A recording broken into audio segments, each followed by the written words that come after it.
Steve, what do you think we will hear from the president on this, revisiting the April 30th deadline about slowly, not quickly, getting Americans back to work? Whose advice is he heeding? Those from the medical establishment, the economic? What do you know about that? I think a little bit of all of those. Obviously, the medical team is trying to give them the best advice about containing the virus.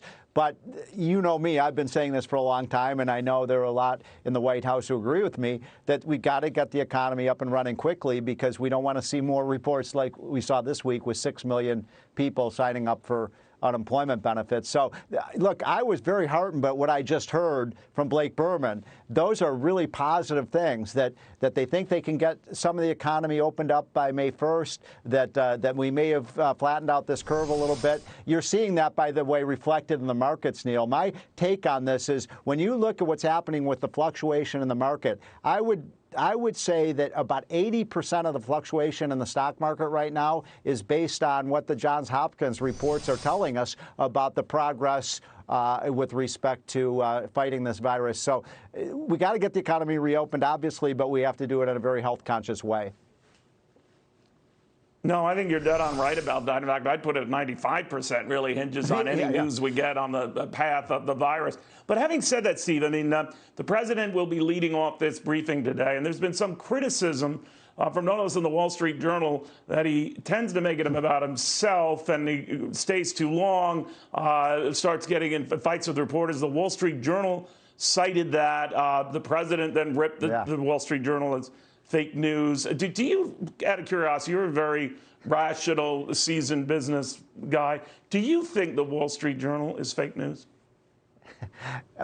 No, I don't. I love that newspaper, and I worked there for 10 years, so I'm a little biased, as you know, Neil. But I thought there was some sage. I thought there was some pretty sage advice. Look, I love this president too. I've worked with him, but I would say this: I think the president would be wise to take some of that advice to the Wall Street Journal. He's done an amazing job in these press conferences, but maybe not doing battle with the media so often and so much, and really just tell it. The American people just want to know what's going on, and they want to be reassured by this president. We're going to solve this crisis, both with respect to our economy and the health crisis that we have right now, and be presidential. I'd like to see him rise above this and not get in spats with the media. But, you know, Donald Trump is Donald Trump. He's going to do what he wants to do, and that's one of the things I love about him. But I'm glad at least he's reading the editorials at the Wall Street Journal.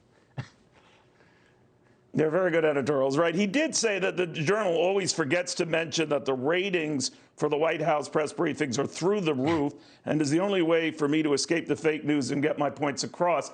But when he says stuff like that, Steve, about ratings and how he's performing and the job that he's doing, he puts it in a different framework for Americans who just want to know, hey, am I safe? Is this thing going to kill me, right?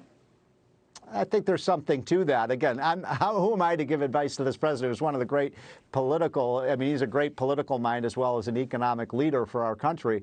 But everyone could use advice. I think there's a lot. I could use advice. But so let me switch gears with you, Steve. Let me switch gears. Yeah.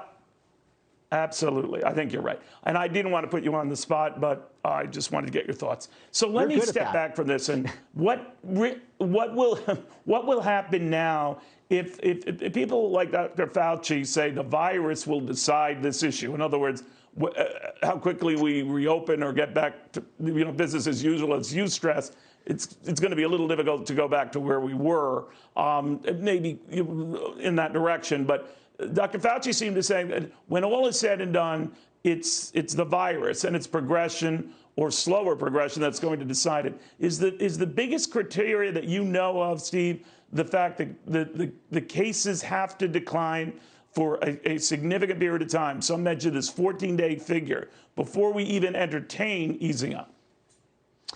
I think we got to get the economy opened up quickly. I really do. And the reason I do, by the way, of course, keeping in mind the best health information that we get. But here's my point. I'm not a health expert. I'm an economist. Dr. Fauci is a great health expert, but he's not an economist. I will tell you this. If we keep this economy, I've seen some experts saying we have to keep the economy closed through June or July. If that happens, we will have a Great Depression. There is no way you can keep this economic engine, the greatest economic engine in the history of civilization, shut down for 4 months. And somehow some of these people think you can just flick the ignition switch and the economy starts right up. No, the economic damage will be so severe. You're going to have corpses of businesses that will never reopen because they've sold their assets. They have no revenues. So we have to, and one last point. I know we're running out of time. We have half of the economy opened right now, Neil. You've been talking to a lot of the people who are running these great businesses that are operating, like people like Fred Smith at FedEx. They've figured it out. They've figured out how to keep their workplace safe and their workers safe, which is their top priority, but also provide goods and services so we actually have an economy. So why don't we follow the advice of the trucking companies and the FedExes and the Amazons that are doing it, and they're doing it in a safe way? Well, last question, if you don't mind. See, I know my producer's going to kill me, but you're such a good guest. Jerome Powell, the Federal Reserve, and all these extra efforts, Herculean efforts, unlike we've ever seen before, dwarfs what the Fed was doing during the meltdown. Do you think Jerome Powell has put himself in better graces with the president, that given his performance in the face of this virus, that he is not necessarily one and done with this president? I was thinking about that last night. That's the only reason I'm laughing, because Trump has been so tough on Jerome Powell over the last several since he was really appointed. And actually, every meeting I've been with Trump, you know, to talk about the economy, he always takes some time to attack the Fed chairman. I actually have to say, and I've been pretty critical of him on this show and others, as you know, but I think Powell has actually done a pretty good job of managing this crisis. I think it's the right thing to do. Good enough to keep his job? Good enough, do you think? You know the president well, Steve. Good enough that you think the president would say, I don't hate you anymore. You're not a loser anymore. I think I would reappoint you.